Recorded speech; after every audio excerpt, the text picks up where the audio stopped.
Hello everyone and welcome back to another video from Apps Academy. In this video, I'm going to show you how to log into another account into your Facebook app. So let's get started right away.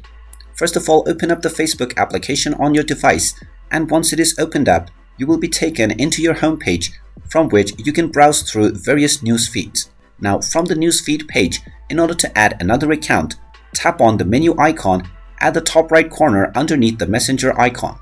You will then be taken into the menu page. Now from this page, alongside your profile name, tap on the drop down button, and now you will find the Go to Account Center button. Go ahead and tap on this and you will be taken into the Meta Account Center page. From this page, tap on Profiles, and now you will find the option to add another account. Go ahead and tap on Add Accounts, and then you can add other accounts to your Facebook profile. You can also scroll all the way down and then tap on Accounts.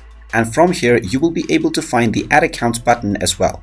You can tap on this and proceed with adding other accounts onto your Facebook as well. Now from the menu icon, and then tapping on the gear icon, and then from the drop down menu at the top right. From here, you can tap on Create New Profile and log in to your new account as well. And there you have it. That is how easy it is to log into another account on Facebook. If you find this video helpful, make sure you hit that like button and subscribe to our channel if you haven't done so already. Also ring that notification bell to never miss another update from us. Thank you for watching, and I will see you again in the next video.